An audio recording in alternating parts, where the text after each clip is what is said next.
Good afternoon, blog viewers. Today we're going to look at the virtue of passion again today, and look at Nietzsche's ideas on this through a secondary source, Walter Kaufmann's perhaps the best study of Nietzsche ever. It's called Nietzsche, Philosopher, Psychologist, Antichrist. And this book was actually written in 1974, but I think it's probably one of the best books on Nietzsche up till today. I want to sort of go back through some of the ideas I've talked about with regard to Nietzsche and sort of try to nail them today and sort of organize everything coherently on these critical ideas of Nietzsche's philosophy.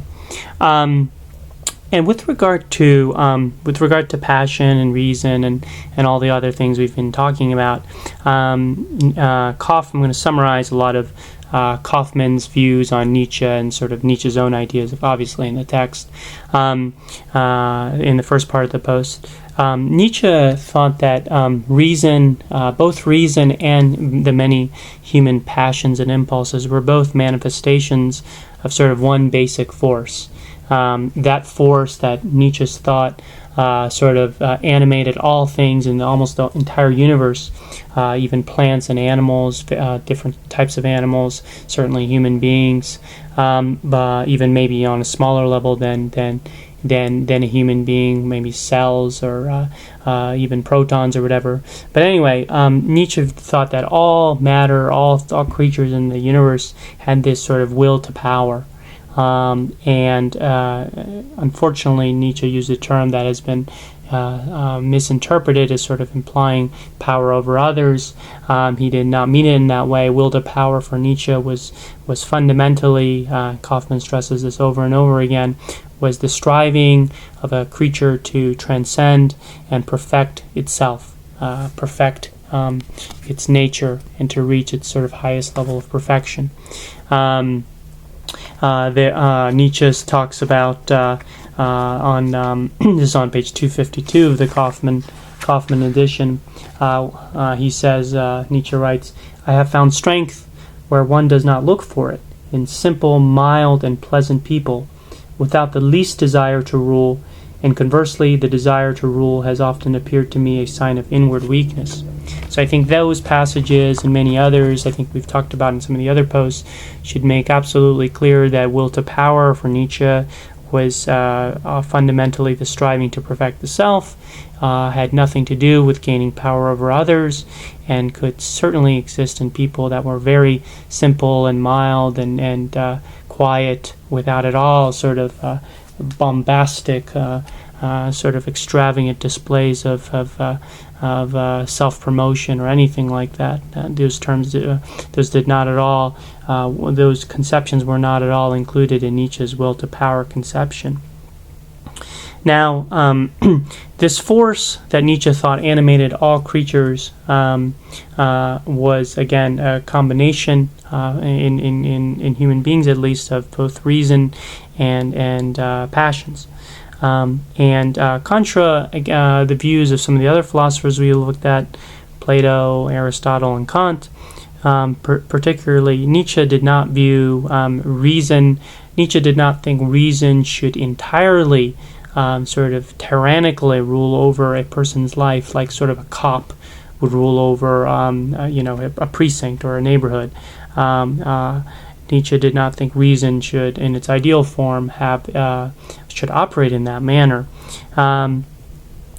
Such a person that did use reason in that kind of way, that was sort of had reason ruling over his soul or of his life like a cop, such a person in Nietzsche's view was sort of deadened, was sort of weakened, and was sort of dehumanized of all wonderful and all the good and healthy human emotions, and that was too high a price to pay, Nietzsche thought, to deal with problems in someone's life that were the result of passions, to turn reason into this sort of tyrant.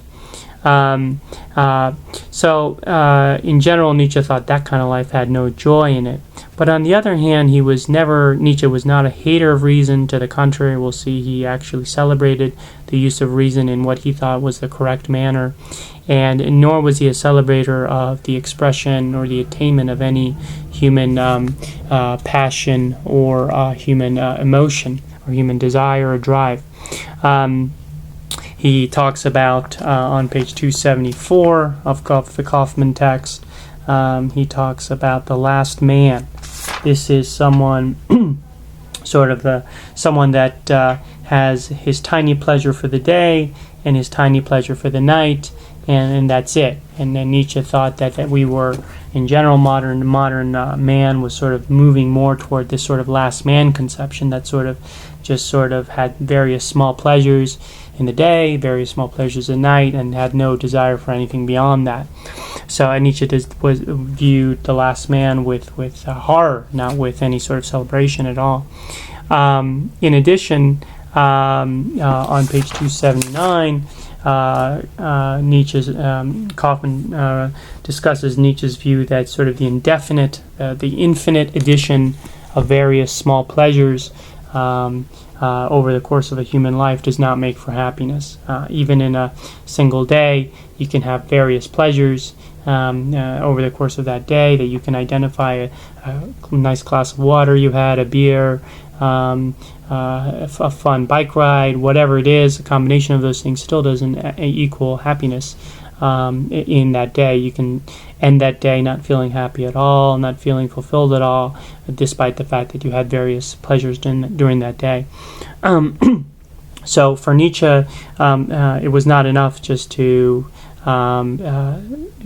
organize a human life around the attainment of various pleasures, even if it was consistent. One could consistently obtain various sorts of pleasures. And so for Nietzsche, the ideal was, in terms of reason and these various passions and emotions, was for human beings to use reason critically. So again, this shows Nietzsche's rationalism, actually. Human beings should use reason to organize, to integrate, to give form, to beautify his many different passions, to sublimate them, a term we'll talk about in a minute, to sublimate these various passions and to give style to one's character. And principally, Nietzsche thought this was done by someone pursuing higher pursuits, various higher pursuits that he identified as three in particular: philosophy, art, and religion. In those things, man could, in Nietzsche's view, use reason to organize and integrate and give style to one's character by harnessing the power of all these different emotions, by using them as a fuel to seek to excel in his favorite pursuits, which he thought were the pursuits most likely to lead to be able for someone to be able to give this sort of sublimation of the passions, and those were again philosophy, art, and religions. Now, the impulses were sublimated in Nietzsche's view. These passions, these impulses, could be sublimated by being preserved. They're preserved. It's not like in Nietzsche's view of the Platonic view of emotions. It's not like the impulses or emotions are canceled or destroyed or taken out of the body or vilified. But in fact, they're preserved, but they're lifted up into different pursuits. They're sort of channeled in different directions, and they're still there. The energy of the passions are still there, but they're now being funneled into different pursuits, and they're being all that intensity and fuel of those passions are now sort of diverted into these what Nietzsche thought were higher pursuits. And only in this way, Nietzsche thought, could someone have full power and perfection over himself. Only in this way could a human being have the optimal, in Nietzsche's view, power and perfection of the self. Left unorganized, unharnessed, the passions were, in Nietzsche's view, way too chaotic, way too destructive, way too shifting, way too likely to seize on to sort of empty or futile ends to be able to create or engender anything good for man on a long-term basis. And again, Nietzsche rejected the view that sort of the simple attainment of a few pleasures in a day or a month would be enough to lead to any sort of perfection or happiness. So for Nietzsche, only in this sort of way, in where the passions are organized and harnessed appropriately and sublimated, could man reach perfection. Now, in terms and actually more than perfection, optimal sort of will to power, optimal power over the self and self-power. Various other forms of power, Nietzsche thought: power over others, as we saw in the initial quotation, power over others, whether through political power, the use of money to obtain power over others or influence, the power to attract others through sort of physical beauty, sensuality, the power to attract others through prestige, or to cause or to create certain sorts of envy or admiration in others through sort of various honors and stuff. These were all, in Nietzsche's views, weak forms of power. These were not sort of the summit of human power. True, Nietzsche did admit that some power was attained over others, or some power, others were attracted to these sorts of things, but still the self-power was weak in these people. They were this was not the optimal sort of collection of human power in the self, and it was not for Nietzsche the summit of human power, which again always resided in self-mastery and self-perfection. Now, Nietzsche stressed that this was a very difficult task that required to organize these passions and give style to them. Nietzsche stressed this was a very difficult task that required sort of ceaseless striving and energetic pursuit over many years. Someone doesn't just get up under this view one morning and say, I'm going to sublimate all my passions and use my reason to give style to my character, and that's it. It's actually someone may wake up that day with that intention, but the actual execution, the actual devisement of the plan, the actual the various modifications and revisions that have to be made, the self-scrutiny that has to be made to identify sort of the various passions and the chaos within those passions takes a very long time. And we see this, I think, in in Kaufman's on pages 244 and 245. Kaufman writes here, the powerful man is the rational man who subjects even his most cherished faith to the severe scrutiny of reason, and is prepared to give up his beliefs if they cannot stand this stern test. He abandons what he loves most if rationality requires it. He does not yield to his inclinations and impulses, and is willing to give up even his relatives and friends if intellectual integrity demands it. Freedom and independence cannot be had for nothing, and Nietzsche throughout his writings stressed the high price and the cruel sacrifice, and not only, as Hegel intended to do, the glory of freedom attained. And then he quotes Nietzsche here, every smallest step in the field of free thinking and of the personally formed life has ever been fought for at the cost of spiritual and physical tortures. Change has required its innumerable martyrs. Nothing has been bought more dearly than that little bit of human reason and sense of freedom, that it is now the basis of our pride. Again, Nietzsche writes metaphorically. He's not asking people to torture themselves or martyr themselves or anything of that sort.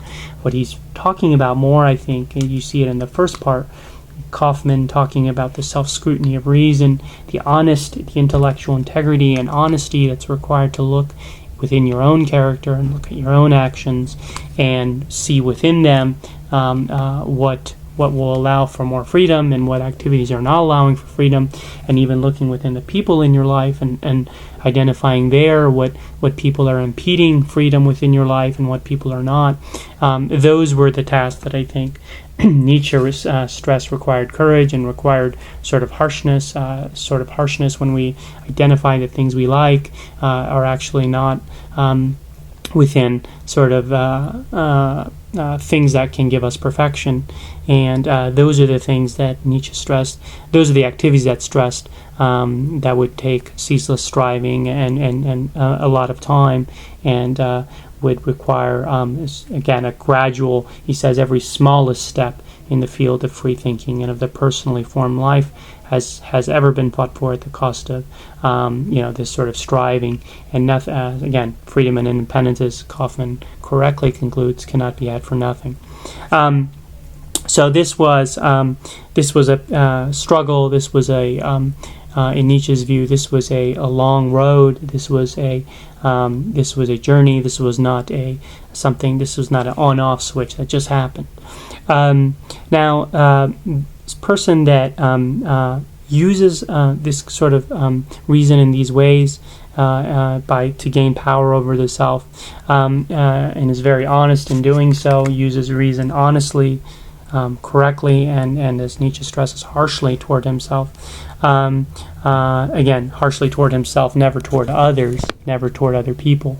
Becomes in the end a self-lawgiver. And under Nietzsche's view, someone that has this sort of self-power is, he says, ever commands himself. He must pay for his commanding. He must become the judge, the avenger, and the victim of its own law.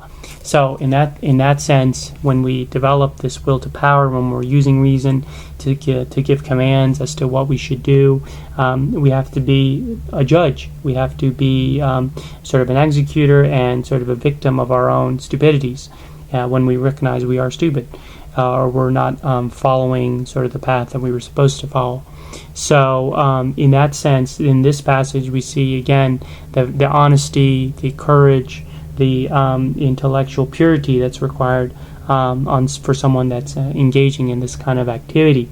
This is not something that comes easily, and person must be their own judge, their own sort of deliberator as to how they're doing, and must enforce the law. If it's a person is going to be powerful and self-powerful in this way, self-autonomous, they have to actually make decisions and in some ways deal with the consequences of those decisions in an honest manner. And so I think for Nietzsche, I think we've sort of conceptually discussed it, but I think the best description for Nietzsche of someone who was like this was Goethe. And on page 281,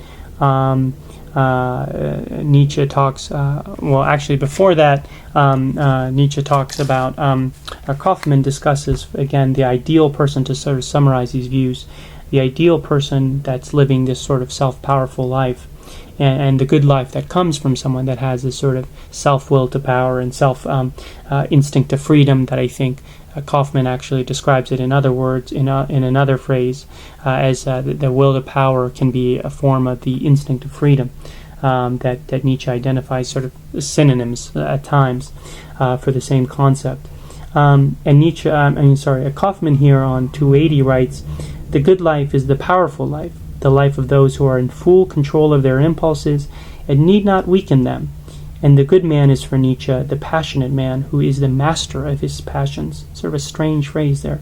The passionate man who is the master of his passions.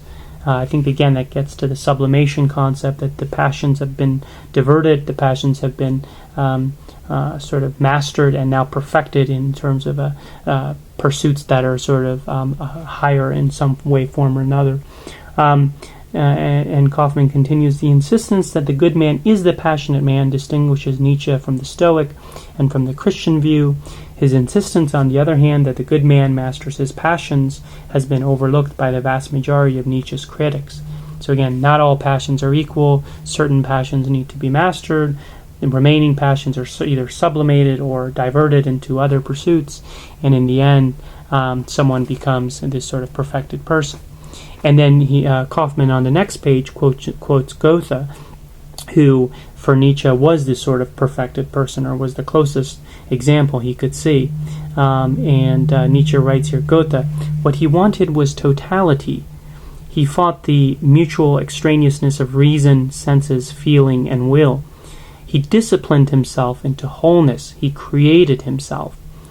Goethe conceived a human being who would be strong, highly educated, skillful in all bodily matters, self-controlled, reverent toward himself, and who might dare to afford the whole range and wealth of being natural, being strong enough for such freedom. Such a spirit who has become free stands amid the cosmos with a joyous and trusting fatalism. He does not negate anymore. So this person has achieved full, in Goethe, full self-mastery, full totality. He sort of disciplined all the sort of extraneous passions and organized them into a strong, highly educated person, self-controlled, loving himself, and sort of being very natural and aware of many different ranges of emotion and very many different ranges of freedom. And that was for Nietzsche the ideal. Now, I think there's a lot right here, and I think there's some problems in Nietzsche's conception here of sublimated passion. I think what's right here is that Nietzsche's right to identify in sort of a brutally honest fashion that to engage in this project, one does need to be harsh with oneself. One cannot, and very honest with oneself.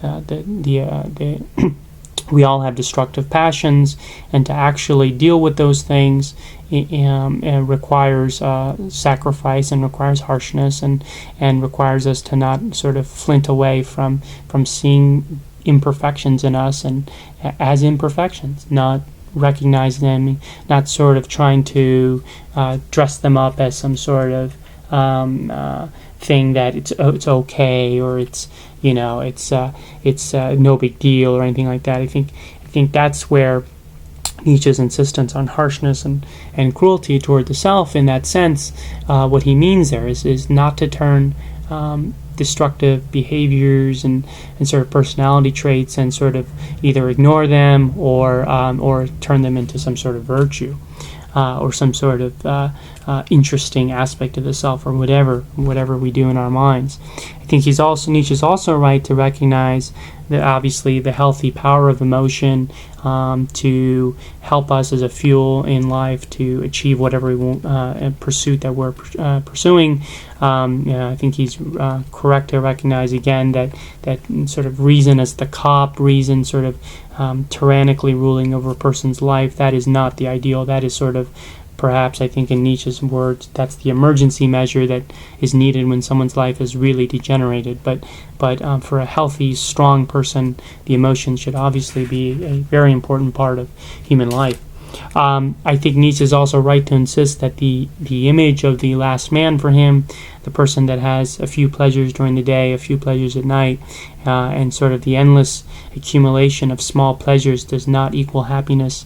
I think he's right there. Again, I think even in a single day we can all identify various days or months where we've had various pleasures of some sort or another, but in the end I don't think in many of those days or even many of those months, I don't think that's sufficient to say that a human being has reached any sort of perfection or has in any way achieved any sort of lasting happiness just by having scattering a few pleasures over a morning, scattering a few pleasures over the afternoon, and scattering a few pleasures at night. I think Nietzsche is also right to insist on self-power as the greatest power of all. The various other forms of power over others do seem in many different ways to be of secondary value or utility, perhaps again only useful in terms of gaining power over the self and this sort of self-power. And I think Nietzsche's right to insist that in the end, the person that has this self-power and acts instinctively and naturally, that is sort of the ideal state, but sort of reaches that after many, many years of sort of self-perfection and rational critique of his actions. At that point, for example, someone would go to, if they were visiting a city, they would go to the Museum of Fine Art, for example, not because they had endlessly deliberated about whether reason thought this was a good thing, but because they were instinctively, naturally, sort of without needing to give an elaborate list of reasons, they saw the goodness of spending time in a museum of fine art. On the other hand, I think some of the problems with this view are, as in many of Nietzsche's views, the attainability.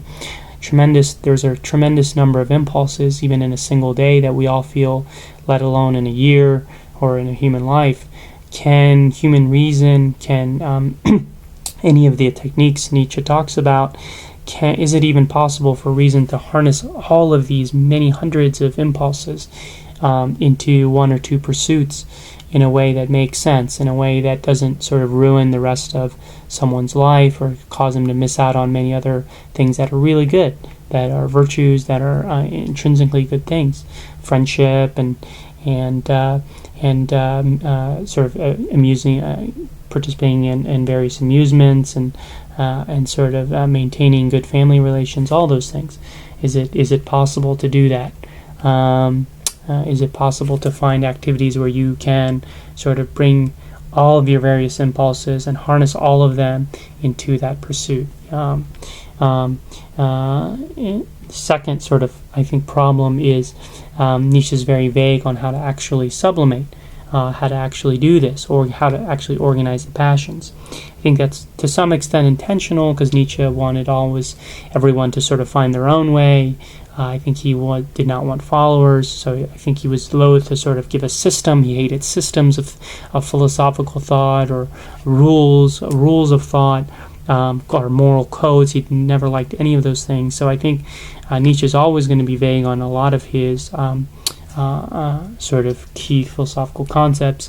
But still, I think beyond saying philosophy, art, and religion, I think it would have been helpful to get more of Nietzsche's ideas on how to actually go about sublimating the passions and sort of be more descriptive about how one achieves this sort of totality, or sort of some sort of method, which he sort of avoids discussing in any way. And I think the another problem is sublimation, or is will to power, or is self-perfection. All of these ideas, these words, again, words are artificial sort of creations that sort of describe natural phenomena. Can you come back in a little bit? Yeah, can you come back in a little bit? Okay. Yeah, just so like... are you checking out what time? I'm checking out at 2. 2? Yeah. Okay, thank you. These words are all sort of various phenomena, and they don't sort of grasp all of human reality. So can a word like sublimation, can a word like will to power, can a word like giving style to one's character, are these sort of doing too much work here? Are they being asked to do too much? And I think that's an issue or a question that's sort of left unresolved. Can any one word solve all human problems? I think Kaufman brings this out. Obviously, it can't, and is Nietzsche trying to do that through his concepts of sublimation and through will to power and all these things? Finally, is Nietzsche too narrow in his pursuits that he says sort of allow for this sort of sublimation, this sort of organizing of the chaos and giving style to one's character? He identifies only philosophy, art, or religion, but I think we can think of probably other examples where someone can sublimate their passions and give style to the character and do these things. I think the leader, I think sort of a CEO of a nonprofit organization could do this. A baseball announcer who's sort of intensely interested in his craft and can use various sort of things, various impulses or emotions he has to sort of perfectly describe a ball game in just the exact perfect way. That could probably be a way to sublimate certain business pursuits that someone could pursue, could probably allow for, again, this sort of sublimation. Sort of think of an entrepreneur that has plans to build very low-cost homes for this homeless, seeks only that kind of profit, only the amount of profit that would allow the business to sustain itself and everyone involved to have sort of a decent life, nothing extravagant. So it's not a non-profit, it's a for-profit, let's say, as in the example. It's a for-profit, but it's not at all intended to maximize profit. So it's sort of in that middle zone. But the person brings all of his creative faculties, all of his emotions, and sort of uses all of these and sort of the designs of the house and responding to customers and perfecting the business. Why couldn't that sort of be a way to sublimate. And I think Nietzsche misses that point, or perhaps misses the point. And so with that, we'll talk to you soon. Bye-bye.